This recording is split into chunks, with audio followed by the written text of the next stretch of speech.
అదే నేను చెప్పేది. ఇప్పుడు ఆ గర్వం అనేది ఇప్పుడు ఢిల్లీలో కూడా జరిగింది. ఇలాంటి మోడీలు ఎంతమంది వచ్చా నన్ను ఓడించలేరన్నారు కదా, ఏమైంది? అందుకే నేనేమంటానంటే హంబుల్నెస్, ఆ పద్ధతి. ఇప్పుడు అలాంటి వాళ్ళతో రాజకీయం చేయాల్సి వచ్చిన బాధ ఉంటుంది నాకు. Over a period of time నేను సిద్ధాంతపరంగా రాజకీయం చేశాను తప్ప వ్యక్తిగత రాజకీయాలు నేను ఎప్పుడూ చేయలేదు నా లైఫ్లో. అయితే సిద్ధాంతపరంగా చేసినప్పుడు కూడా నమ్మిన సిద్ధాంతం కోసం ప్రజల యొక్క జీవన ప్రమాణాలు పెరగాలంటే లా అండ్ ఆర్డర్ చాలా ముఖ్యం. దాంట్లో రాజీ పడలేదు నేను. Faction leaders, communal violence, Naxalites violence, rowdyism చాలా నిర్మోహమాటంగా అణిచివేశాను. ఇటీవల కాలంలో ఏమైంది? ఎక్కడ చూసిన డ్రగ్స్, గంజాయి. ఇప్పుడు తగ్గిందా లేదా? కంట్రోల్ చేసామా లేదా? 7 నెలల్లో కంట్రోల్ అయింది. పూర్తిగా ఎరాడికైంది నేను చెప్పను. నేను ఇప్పుడు కూడా చెప్తున్నా మళ్ళీ, ఈ రాష్ట్రంలో ఎవరైనా గంజాయి పండిస్తే మాత్రం అది లాస్ట్ డే. ఎవరైనా ఆడబిడ్డల జోలికి వస్తే లాస్ట్ డే. గుర్తుపెట్టుకోండి. ఫర్మ్గా ఉంటాం, డిటర్మెంట్గా ఉంటాం. ఒకరోజు తప్పించుకుంటావు కానీ నువ్వు మళ్ళీ తప్పించుకోలేవు. వడ్డీతో సహా చెల్లించే పరిస్థితి వస్తుంది ఎవరికైనా సరే. Be responsible citizen. నీ పని నువ్వు చెయ్యి. నువ్వు ఈ రాష్ట్రంలో అందరి మాదిరిగా గౌరవంగా బ్రతకడానికి మీరు గౌరవంగా బ్రతకండి, అందరినీ గౌరవంగా బ్రతకనియండి. ఇష్టానుసారంగా చేస్తే ఇక్కడ ఎక్కడ అయినే పరిస్థితిలో ఉండదు. అట్లని చెప్పి రాజకీయ ముసుగులో నేరస్తులు చేరి ఇష్టానుసారంగా చేస్తే కూడా డెఫినెట్గా కట్టడి చేస్తాం. అది చేయకపోతే కూడా తప్పే అవుతుంది. మేము చేస్తాం, మీరేమన్నా చేయండి. ఇష్టానుసారంగా మాట్లాడడం, నోరు బారేసుకోవడం, ఓకే మీరు నోరు బారేసుకుని నేను పారేసుకో, అది ఎప్పుడు నా జీవితంలో లేదు. బట్ యాక్షన్ మాత్రం డిటర్మెంట్గా ఉంటుంది, ఫర్మ్గా ఉంటుంది. నేనేమంటానంటే అప్పుడు అందుకే 95 సీఎం అన్నాను. నరేంద్ర మోడీ గారి పైన ఎంత ప్రచారాలు చేస్తున్నారు, ఏమైంది? ప్రజల అప్రమత్తంగా ఉండాలి. That is important.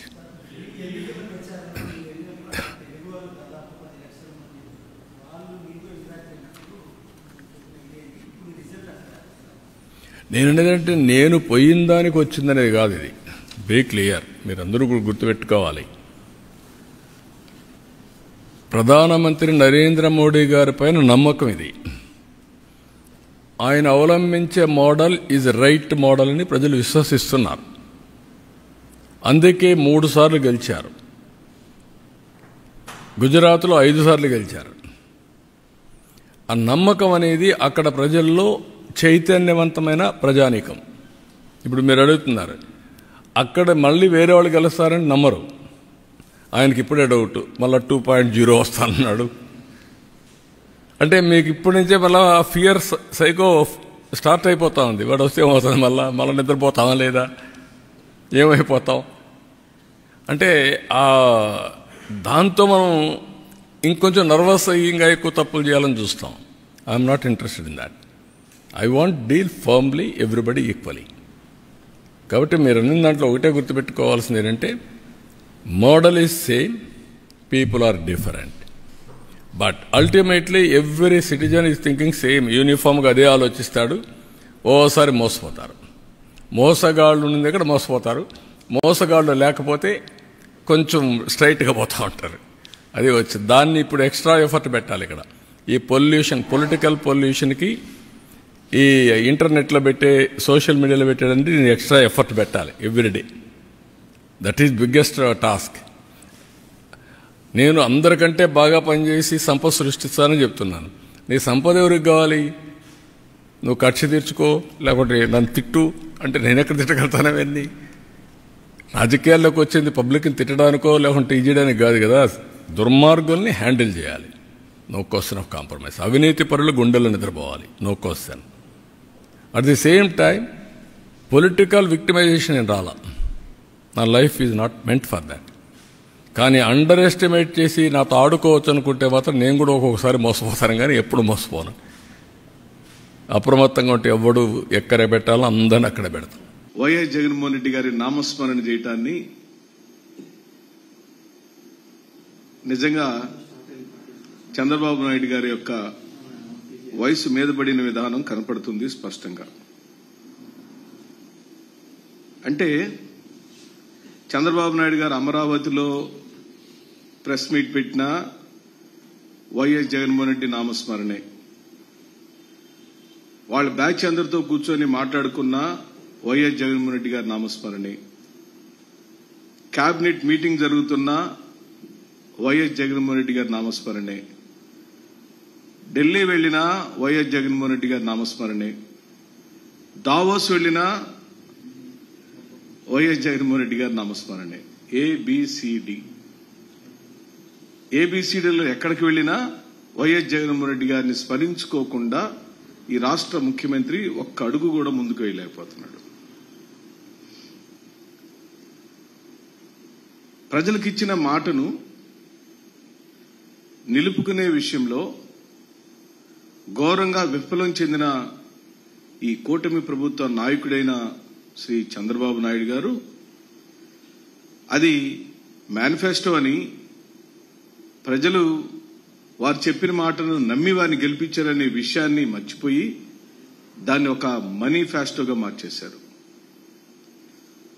వారికి, వారి అనునాయులకు, వారి పార్టీ నాయకులకు అటువంటి సంపదలను పెంచుకోవటానికి అది ఒక మార్గంగానే రాష్ట్ర అధికారాన్ని భావిస్తున్నారు. కానీ రాష్ట్రాన్ని పరిపాలించడం అంటే అది ఒక బాధ్యతాయుతమైన, గౌరవప్రదమైన, ప్రజలిచ్చిన అవకాశం అనే విషయాన్ని పూర్తిగా విస్మరించిన ఉదంతం చూశాం. సాధారణంగా చంద్రబాబు నాయుడు గారు మాటిస్తే మాట మీద నిలబడతాడు అన్న చరిత్ర ఏనాడూ లేదు. కానీ నిన్న 2014లో లాగానే మోడీ గారు కుడివైపున, పవన్ కళ్యాణ్ గారు ఎడమవైపున కూర్చొని ఇదిగో మధ్యలో ఉన్న చంద్రబాబు నాయుడు గారు ఇస్తున్న హామీలకు మేము సాక్ష్యము, మేము కూడా బాధ్యులము, వారు గనక ఇంప్లిమెంట్ చేయకపోతే, అనగా నారా చంద్రబాబు నాయుడు గారు గనక వారిచ్చిన సూపర్ 6 హామీలను నెరవేర్చకపోతే మేం బాధ్యత తీసుకుంటామని స్వయాన బీజేపీ నాయకత్వం, మరో పక్కన జనసేన అధినేత ఉప ముఖ్యమంత్రిగా ఈ రోజున అత్యున్నతమైన పదవిలో ఉన్న పవన్ కళ్యాణ్ గారు మాట ఇచ్చారు. అధికారంలోకి వచ్చిన రోజు నుండి రాష్ట్ర ప్రయోజనాల కన్నా మిన్నగా వారి వ్యక్తిగత ప్రయోజనాలను చూసుకుంటున్నారనే విషయం అందరికీ తెలిసిన సత్యమే. వ్యక్తిగత ప్రయోజనంతో పాటు వ్యక్తుల ప్రయోజనం కూడా ఇక్కడ కాపాడుతున్నారు చంద్రబాబు నాయుడు గారు వివిధ రూపాలలో. అది ఇసుక దోపిడీ చేయటం ద్వారానో, లేదా కాంట్రాక్టులను అడ్డదిడ్డంగా చేజిక్కించుకోవడం ద్వారానో, కమిషన్లను పొందటం ద్వారానో,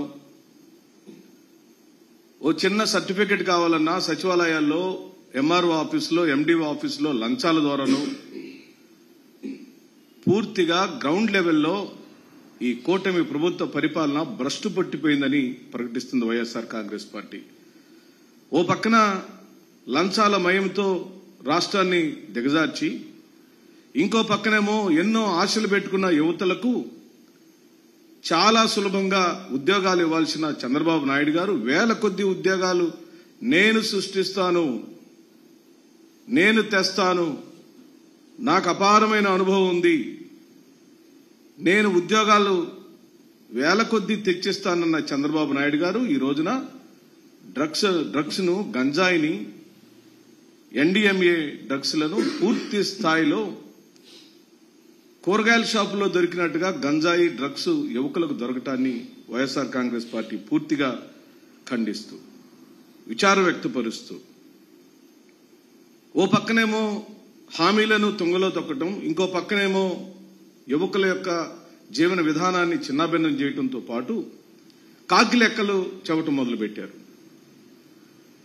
వారు చెప్పిన మాటలనే మనం ఒకసారి గుర్తు చేసుకుంటే, రాజధాని నిర్మాణానికి 17,000 కోట్ల రూపాయల నిధులు వచ్చినాయని వారే ప్రకటించారు. పోలవరానికి 2,348,000 కోట్ల రూపాయలు వచ్చినాయని వారే ప్రకటించారు. స్టీల్ ఫ్యాక్టరీకి 3,295,000 కోట్ల రూపాయలు వచ్చినాయని వారే ప్రకటించారు. రమారమి అన్ని కలిపితే 25,000 కోట్ల రూపాయల డబ్బులు ఇప్పటికే శాంక్షన్ అయ్యి గ్రాంట్లు వచ్చినాయని తెలుగుదేశం పార్టీ ప్రభుత్వం ప్రకటించినప్పుడు ఆ పోలవరంలో ఏం నిర్మాణాలు జరుగుతున్నాయో ప్రజలకు చెప్పండి. రాజధానిలో ఏ నిర్మాణాలు జరుగుతున్నాయి, దానికి అవుతున్న ఖర్చు ఎంత, టెండర్లు ఎంత పిలిచారు, ఎన్ని టెండర్లు కన్ఫర్మ్ చేశారు, టెండర్లు చేస్తున్న సంస్థల యొక్క వివరాలు బహిర్గతం చేయండి.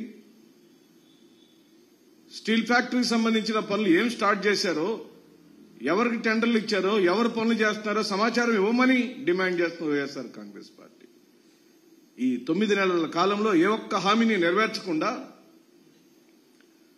ఆ రోజున జగన్మోహన్ రెడ్డి గారు ఇంప్లిమెంట్ చేసిన పథకాలను పూర్తిగా ఆపేసి నేనొస్తే 6 హామీలను ఇస్తానని మాటిచ్చి ఒక్కొక్క హామీకి ఒక్కొక్క పథకానికి పోటీ పథకాలను అనౌన్స్ చేసింది కూటమి ప్రభుత్వం. వైఎస్ జగన్మోహన్ రెడ్డి గారు అమ్మఒడి ఇస్తానంటే, ఆయన ఇంట్లో తల్లికి అమ్మఒడి ఇస్తానంటే, చంద్రబాబు నాయుడు గారు, పవన్ కళ్యాణ్ గారు, బీజేపీ ప్రభుత్వం, బీజేపీ 3 పార్టీలు కలిసి అమ్మఒడికి ధీటుగా తల్లికి వందనం ఇస్తాననే పథకాన్ని అనౌన్స్ చేశారు. ఆ తల్లికి వందనం అనే పథకం ఎప్పుడు ఇస్తారా అని ఈ రాష్ట్రంలోని తల్లి ఆశగా ఎదురు చూస్తుంది చంద్రబాబు నాయుడు గారు. మీరేమో చాలా సులభంగా ఏ ఒక్క హామీని నెరవేర్చకపోగా అసలు అవసరం లేదన్నట్టే మాట్లాడుతున్నారు. వాటిని తలుచుకుంటే నాకు బాధ కలుగుతుందని చెప్పి అంటున్నారు. విసుగు పుడుతుందంట చంద్రబాబు నాయుడు గారికి. ప్రజలకిచ్చిన సంక్షేమ పథకాలను తలుచుకున్నప్పుడల్లా విసుగు పుడుతుందంట. మేము ప్రకటిస్తుంది వైఎస్ఆర్ కాంగ్రెస్ పార్టీ జగన్మోహన్ రెడ్డి గారు ఇచ్చిన పథకాల పేర్లు వింటున్నప్పుడల్లా వినసొంపుగా ఉంటుందని రాష్ట్ర ప్రజలు అంటున్నారు. నేను ఊరికే మీ జ్ఞాపక శక్తి కోసం ఈ రాష్ట్రంలోని పేదవాళ్ల యొక్క ఆకాంక్ష నెరవేర్చిన వైఎస్ఆర్ కాంగ్రెస్ పార్టీ ప్రభుత్వం ఎన్ని గొప్ప కార్యక్రమాలు చేసిందో నేను ఊరికే చదివి వినిపిస్తాను.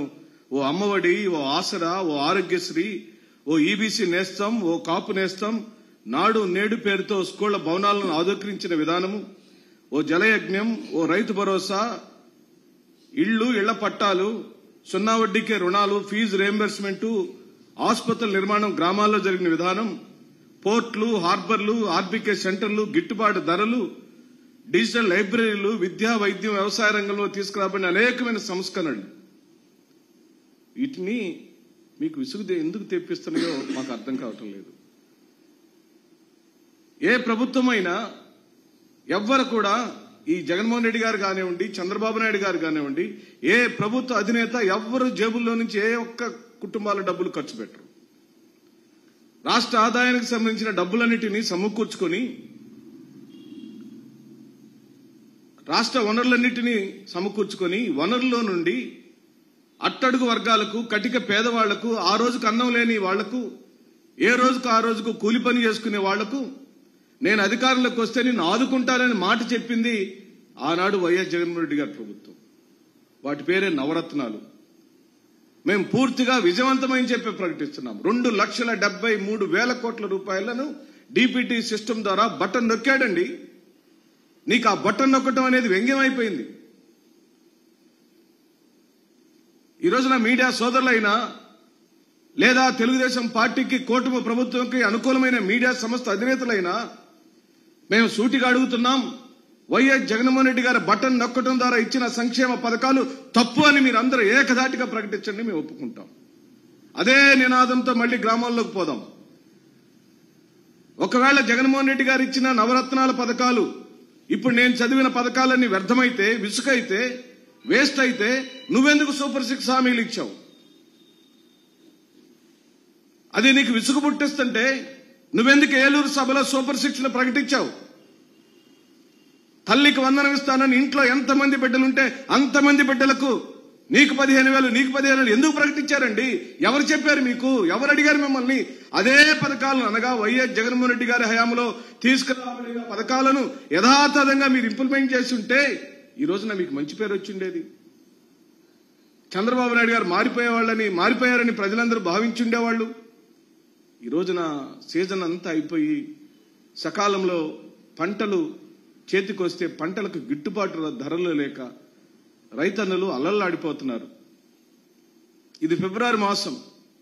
మార్చి నుంచి మళ్లీ సెలవులు వస్తే మళ్లీ జూన్ మాసంలో తల్లులకు ఫీజులు ఎలా కట్టాలని కొండంత భారం గుండెల మీద ఉంటే ఈ రోజు నా విద్యని, వైద్యాన్ని, వ్యవసాయాన్ని మూడింటిని పట్టించుకున్న జగన్మోహన్ రెడ్డి గారిని మీరు ఈ రోజున వెటకారంగా మాట్లాడటం, వ్యంగ్యంగా మాట్లాడటం, 2.0 వస్తే